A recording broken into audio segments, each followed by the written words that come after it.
From advertising to software as a service to data. Across all of our programs and clients, we've seen a 55 to 65% open rate. Getting brands authentically integrated into content performs better than TV advertising. Typical lifespan of an article is about 24 to 36 hours. If we're reaching out to the right person with the right message and a clear call to action, then it's just a matter of timing. Welcome to the MarTech Podcast, and I Hear Everything production. In this podcast, you'll hear the stories of world-class marketers that use technology to drive business results and achieve career success. We'll unearth the real-world experiences of some of the brightest minds in the marketing and technology space so you can learn the tools, tips, and tricks they've learned along the way. Now here's the host of the MarTech Podcast, Benjamin Shapiro. Welcome to the MarTech Podcast. I'm your host, Benjamin Shapiro, and today we're going to discuss legal tech and artificial intelligence. Joining us is Colin Levy, who is the Director of Legal and Evangelism for Malbec, which is today's most modern, cutting-edge CLM solution with a proprietary AI core that empowers the enterprise to do more with less. Malbec provides end-to-end contract management with seamless integration to Salesforce, Workday, Slack, Office 365, and more, reducing cycle times. And today, Colin and I are going to discuss unraveling the legal tech ecosystem. All right, here's the first part of my conversation with Colin Levy, the Director of Legal and Evangelism from Malbec.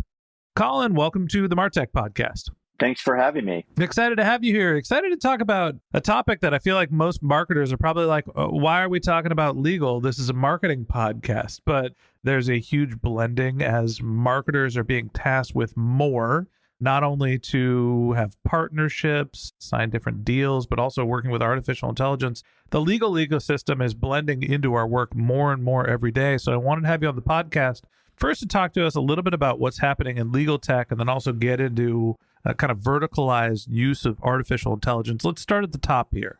Legal tech, right? We think of MarTech, all the different tools and integrations. Tell me about the legal tech system and what does that look like these days? Legal tech really is about technologies that are aimed at helping in a couple of different ways. One, better align legal services with those most in need of legal services. Two, helping the legal function overall become more data-driven, more collaborative, and more forward-thinking and proactive as opposed to historically being reactive. And it's also helping to sort of align people, processes, and technology together because the legal industry historically has been very much tied down to the way things have always been done and history and tradition, and technology, I think, in many ways is upending that long-standing paradigm. So when I think about what goes into MarTech, there's disparate data sources from advertising solutions, from some sort of point of sale, revenue generation. There's a CRM. We try to collect all of this data, put it into a place where we can understand, who is doing what at what time to send what messages to them.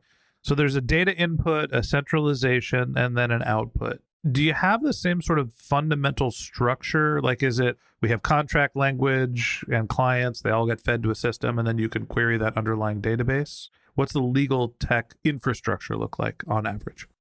There are a lot of different spaces within legal tech, one of which is contracting, to your point. So certainly there are tools that can help you not just organize your contracts, but also query your contracts to find specific data points about them, or the status of them, the size of them, what have you, and also tools that can help you negotiate them as well with respect to particular contract language or finding some less risky approach to negotiating something or what have you. So there certainly are a lot of different, I think, segments of legal tech, one of which is contracting, which is the space I probably have spent the most amount of time professionally in, and that is what Malbec is focused on as well.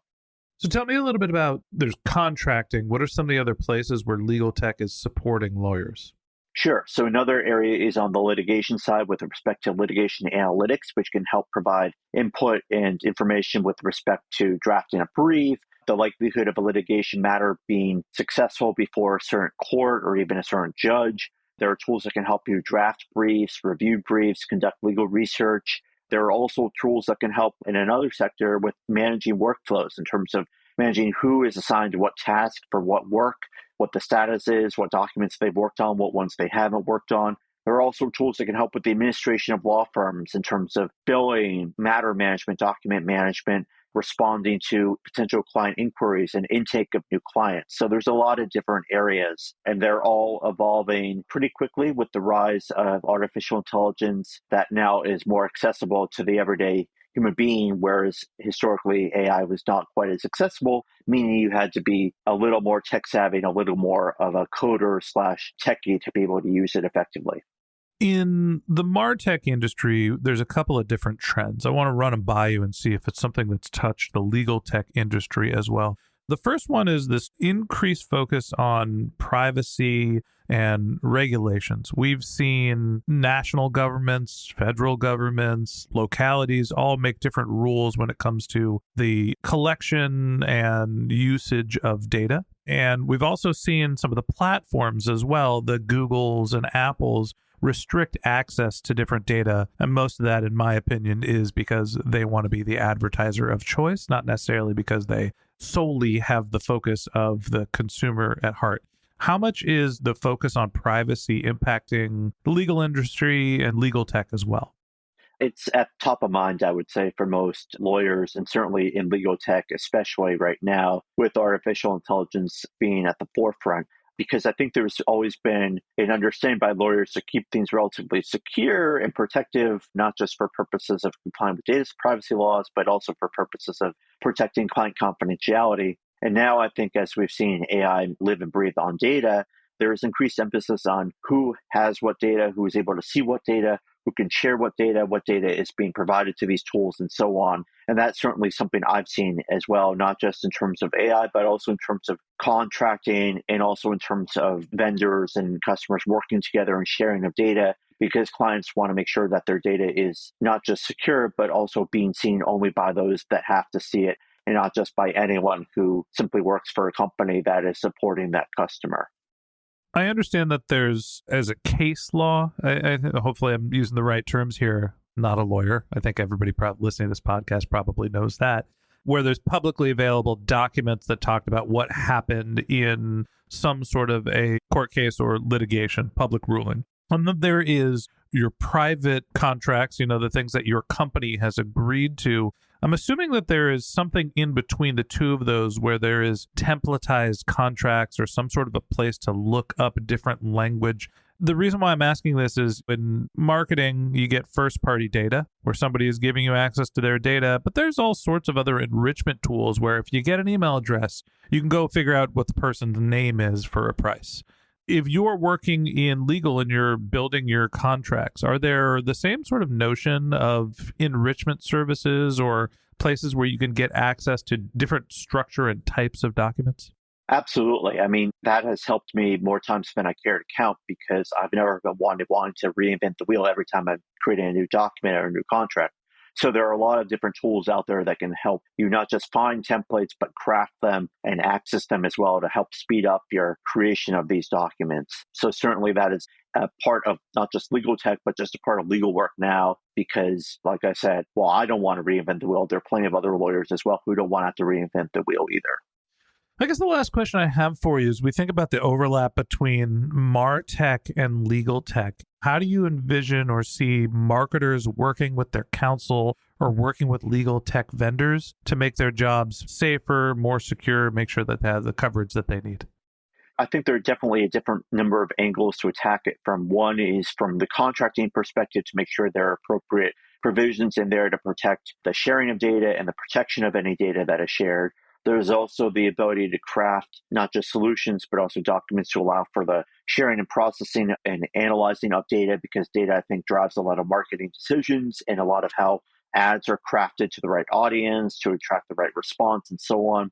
So there are a lot of different ways, I think, to approach it. And I think that goes to show you the value of data that continues to increase as we see not just marketers, but retailers and all sorts of other businesses as well make use of data to help drive their decision-making around advertising, around shopping decisions, around what to purchase in terms of inventory and so on. So how should marketers think about integrating their legal tech solutions with their MarTech stack? Is there actually a point of integration, or is it still just, hey, I'm running this ad campaign, let me go find my general counsel and make sure that he or she is cool with it? There's still some of that in terms of getting legal to review and approve ad campaigns and so on, but there also are increased integration between different tools. So marketing tools and legal tech tools and other tech tools as well. For example, a lot of sales folks use Salesforce. Well, that's closely integrated into Malbec's tool and plenty of other tools as well, so that there's seamless data flows between all these tools so that you're relying on the same data to drive your actions and your insights and what you try to do with respect to marketing your product or solution. You mentioned Malbec. Obviously, it's something near and dear to your heart. Tell me a little bit about, as a CLM, how is Malbec different than some of the other tech solutions that are available? It's like a legal version of a CRM in my blunt description of the platform. How is it different than some of the other solutions that are out there? One thing that I think sets Malbec apart from other CLM solutions specifically is its customizability in terms of allowing for different legal departments to create workflows that are specific to how they work, how they want to work. And if something should change in terms of who's assigned what task in that workflow, it's easy to change that without having to redo it from the get-go. So that's one thing.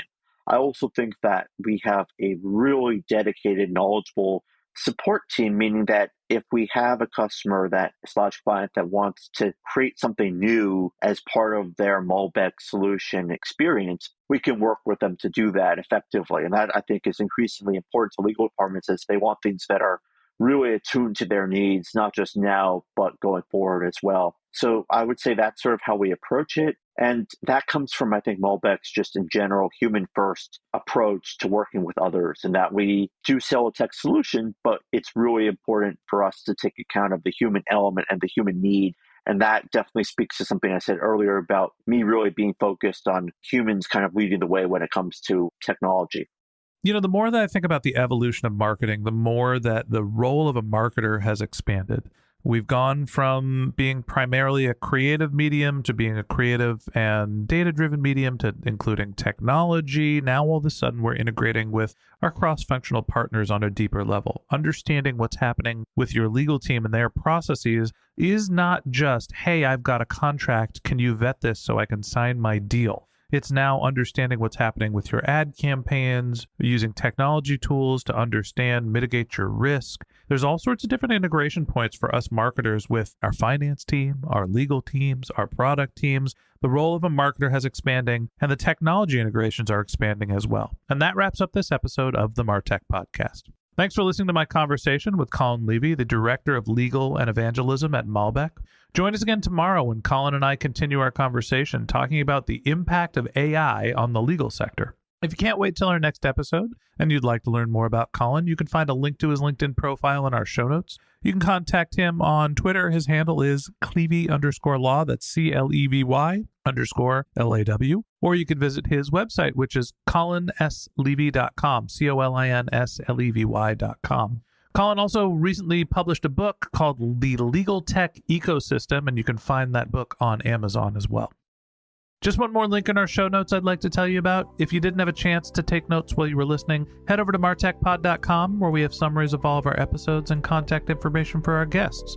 You can also subscribe to our weekly newsletter, and you can even apply to be the next guest speaker on the MarTech Podcast. Of course, you can always reach out on social media. Our handle is MarTechPod, MarTechPod, on LinkedIn, Twitter, Instagram, and Facebook. Or you can contact me directly on LinkedIn. My handle is Ben J. Shap, BenJShap. And if you haven't subscribed yet and you want a daily stream of marketing and technology knowledge in your podcast feed, we're going to publish an episode every day this year. So hit the subscribe button in your podcast app and we'll be back in your feed tomorrow morning. All right, that's it for today. But until next time, my advice is to just focus on keeping your customers happy.